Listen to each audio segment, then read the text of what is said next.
इन सवालों का जवाब। और आम आदमी पार्टी कानूनी प्रक्रिया का सम्मान करती है, तो कल की जो तय तारीख थी उस पे अरविंद केजरीवाल जी कोर्ट गए। उन्होंने भारतीय जनता पार्टी के सभी नेताओं को जवाब दे दिया जो बार बार कह रहे थे कि अरविंद केजरीवाल जी कोर्ट से भाग रहे हैं, जो बार बार कह रहे थे कि अरविंद केजरीवाल जी ईडी से भाग रहे हैं। कल दिल्ली के मुख्यमंत्री अरविंद केजरीवाल जी ने उनका मुंह बंद कर दिया।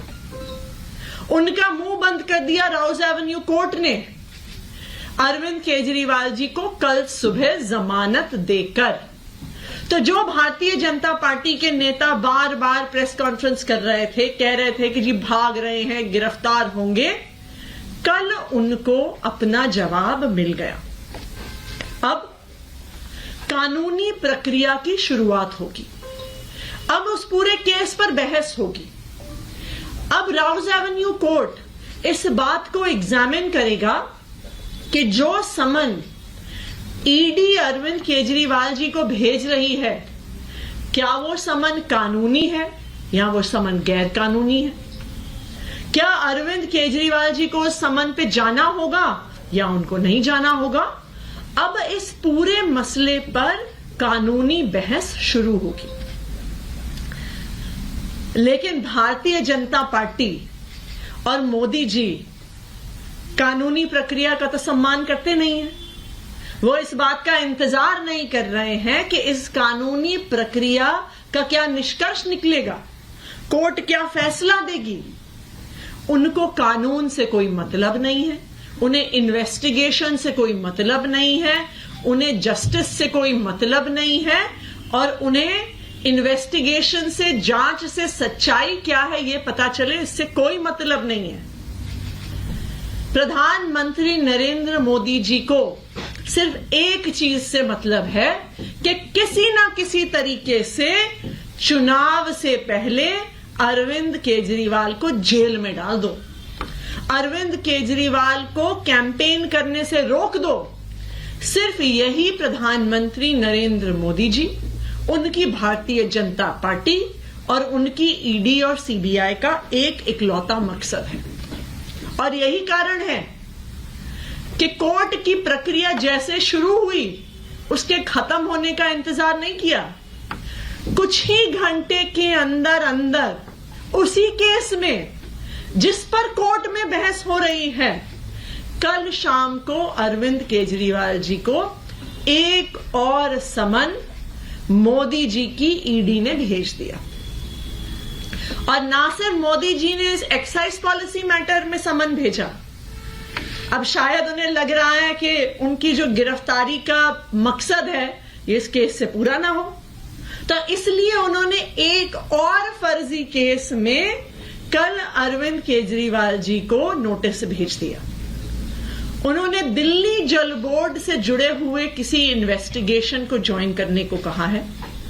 एक ऐसा केस जो आज तक हमें पता भी नहीं चला है कि इसमें जांच क्या हो रही है, इसमें तथाकथित घोटाला क्या हुआ है, इसमें ईडी ने केस क्या दर्ज किया है, इस पर कोई खबर नहीं है।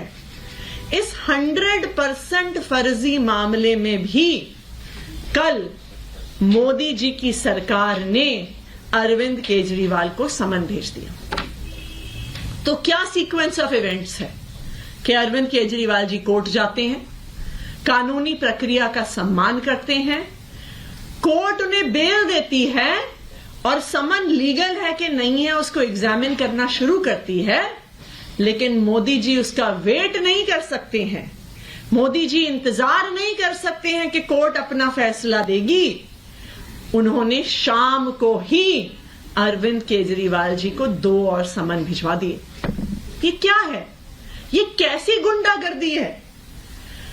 आज के दिन पे ईडी और सीबीआई मोदी जी के दोनों गुंडे बन के रह गए हैं।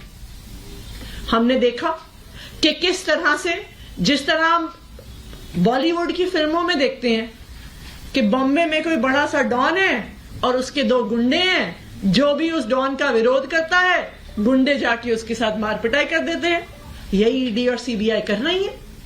जो मोदी जी का विरोध करता है, ईडी और सीबीआई उसके पीछे पड़ जाती है। हमने देखा है कि एक एक करके आम आदमी पार्टी सरकार में मंत्री आतिशी को आप यहां पर सुन रहे थे, जो हमला बोलती हुई नजर आई बीजेपी पर। इसके साथ ही ईडी और सीबीआई को लेकर भी सवाल खड़े करते नजर आई। ग्राउंड जीरो से हमारे दो सहयोगी हमारे साथ जुड़ चुके हैं, जतिन और विशाल दोनों हमारे साथ जुड़ चुके हैं। जतिन का पहले रुख करेंगे। जतिन, आतिशी को अभी हमने सुना कि किस तरीके से वो हमला बोल रही है। 9वां समन अरविंद केजरीवाल को जा चुका है।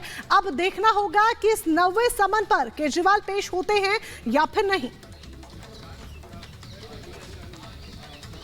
आज बिल्कुल देखिए, आतिशी जो प्रेस कॉन्फ्रेंस कर रही हैं तो उन्होंने दो बातों का जिक्र किया। सबसे पहली बात कि कल शाम को एक सम्मन दिया गया, वो सम्मन दरअसल जल बोर्ड के मामले में है और ईडी जल बोर्ड मामले को भी इन्वेस्टिगेट कर रही थी। अपने दर्शकों को जल्दी से बता दें कि जल बोर्ड का वो मामला क्या है। जल बोर्ड का मामला ये था कि जल बोर्ड में जो पानी के मीटर्स हैं उसको लगाने के लिए जो टेंडर दिया गया था, उसको लेकर जो फाइनेंशियल ट्रांजेक्शन थी उसमें आम आदमी पार्टी के कई नेताओं के नाम सामने आए थे, जिसकी जांच ईडी कर रही थी। और उसी मामले में आम आदमी पार्टी का यह दावा है कि ईडी ने अरविंद केजरीवाल को जल बोर्ड में हुए उस टेंडर घोटाले को लेकर एक सम्मन इशू किया है। और दूसरा सम्मन आज सुबह दिया गया है, जो कि 9वें सम्मन के तौर पर देखा जा रहा है। और ये 9वां सम्मन दरअसल शराब घोटाला मामले में, इससे पहले 8 सम्मन दिए गए थे, अरविंद केजरीवाल पेश नहीं हुए।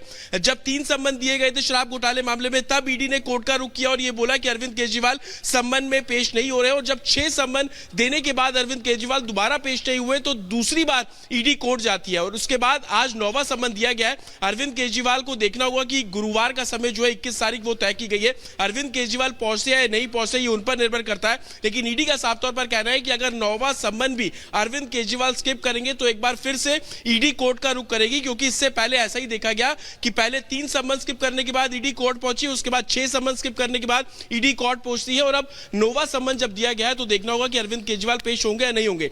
ईडी का साफ तौर पर कहना है कि जब वो बात शराब घोटाले की करते हैं तो शराब घोटाला मामले में 6 महीने के अंदर उनको अपनी इन्वेस्टिगेशन पूरी करनी है, ऐसा कोर्ट ने भी उनको डेडलाइन के तौर पर कहा। और यही कारण है कि ईडी लगातार उन सभी कड़ियों से पूछताछ कर रही है जो कि शराब। लेकिन जतिन, सवाल यहाँ पर यह भी है दरअसल कि समन पर सियासत के बीच क्या कोर्ट के इतर गिरफ्तारी हो सकती है अरविंद केजरीवाल की? क्या टेक्निकली हम समझना चाहेंगे कि क्या अरविंद केजरीवाल की मुश्किलें और बढ़ जाएंगी इसी के साथ?